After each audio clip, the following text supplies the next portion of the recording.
दोस्तों, आज की कहानी है भाभी जी कद्र काम की होती है, रिश्तों की नहीं।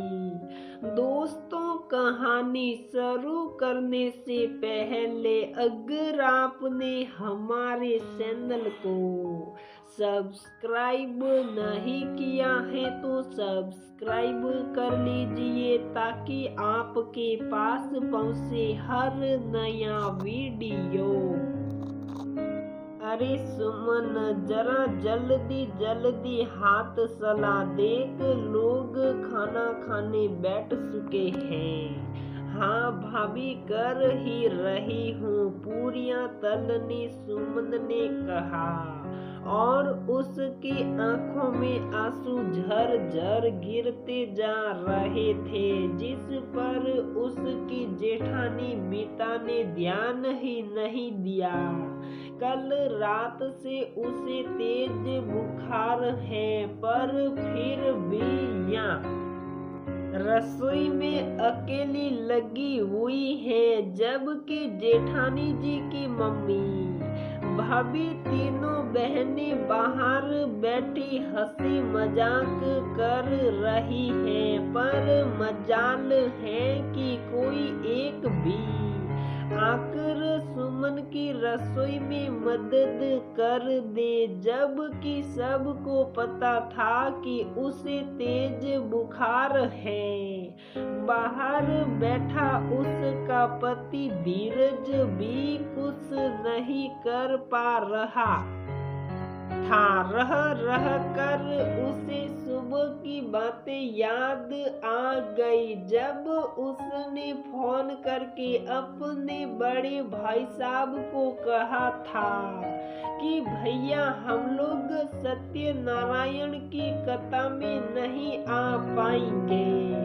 सुमन को बहुत तेज बुखार है। भैया तो कुछ नहीं बोले, पर थोड़ी देर बाद भाभी का फोन आ गया, उससे पहले कि वह कुछ बोलता भाभी ने ही जवाब दे दिया, बुखार ही तो है, मर थोड़ी ना रही है जो आ नहीं सकती।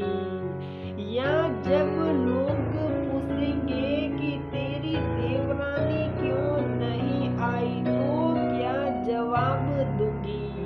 थोड़ी देर के लिए ही सही आना तो पड़ेगा, आखिर हमारी भी इज्जत है। भाभी की बातें सुन आखिर सुमन को ही मनाकर यहाँ लेकर आया कि भाभी नाराज ना हो जाए। और अब सुमन की हालत को देखकर अपने आप पर गुस्सा आ रहा था। सुमन ने सही ही कहा था कि वहाँ मेरी नहीं, मेरे काम की कद्र है। वह लोगों को दिखाने के लिए नहीं, बल्कि मुझसे काम कराने के लिए मुझे बुला रही है। पर फिर भी धीरज माना नहीं और उसे लेकर यहाँ आ गया। धीरज के माता पिता तो थे नहीं, इसलिए भैया भाभी का स्थान ऊंचा था। हालांकि जानता था कि भाभी का स्वभाव अच्छा नहीं है, वह किसी को कुछ भी कह देती है, पर भैया तो अपने हैं, इसलिए जब भी भाई भाभी बुलाते हैं तो वह सब काम छोड़कर पहले उनकी सेवा में हाजिर होता है, और यही उम्मीद वह सुमन से भी करता है।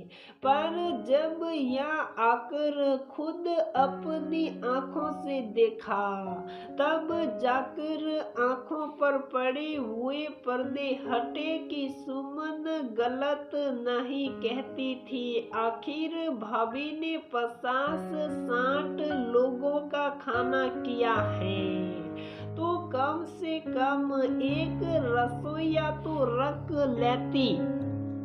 पर पर आ गया था कुछ देर तो धीरज, इधर उधर अनमना सा घूमता रहा, पर जब बिल्कुल बर्दाश्त नहीं हुआ तो अंदर रसोई में आया और सुमन से कहा, जल्दी चलो हमें देर हो रही है। उसकी बात सुनकर उसकी भाभी ने कहा, अरे देवर जी, इतनी जल्दी भी क्या है, खाना तो खा लो। नहीं भाभी, आज मेरे सेठ जी ने मुझे आधे दिन की छुट्टी ही दी है, इसलिए जाना पड़ेगा। क्या देवर जी 2 टके की नौकरी के लिए घर का फंक्शन छोड़कर जा रहे हो?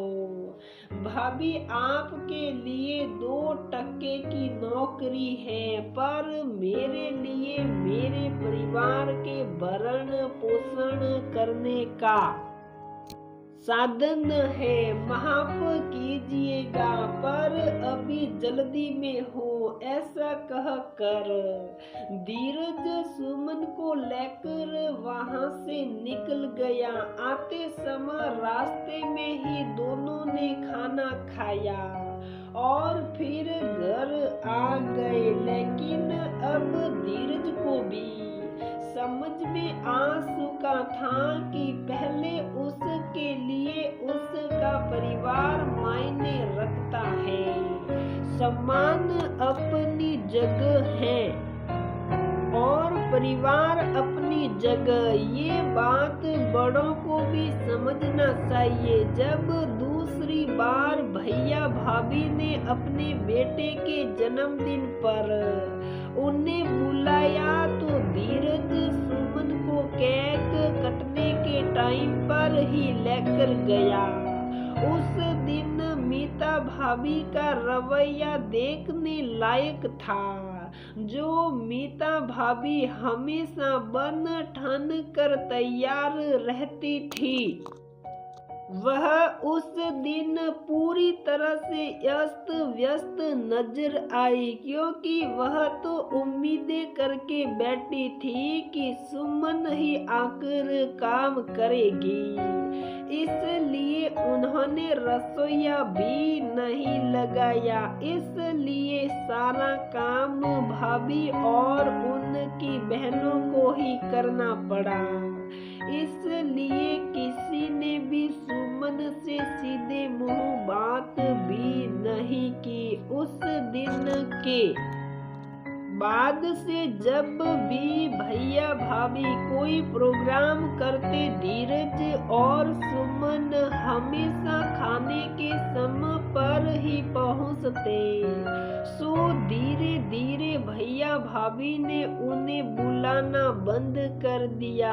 अब उन दोनों का न्योता केवल माता पिता के श्राद्ध के दिन ही होता था, पर उस दिन सुमन जरूर जल्दी पहुंच जाती थी और काम कराने के बाद जैसे ही भोग लगता था, खाना खाकर रवाना हो जाते थे, जिससे धीरज को भी अच्छे से समझ में आ गया कि रिश्तों के मायने नहीं होते, मायने सिर्फ काम के होते हैं। तो दोस्तों, हमारी ये कहानी यहीं पर समाप्त होती है। अगर आपको हमारी ये कहानी पसंद आती है तो प्लीज वीडियो को लाइक करें, शेयर करें और हमारे चैनल को सब्सक्राइब जरूर करें।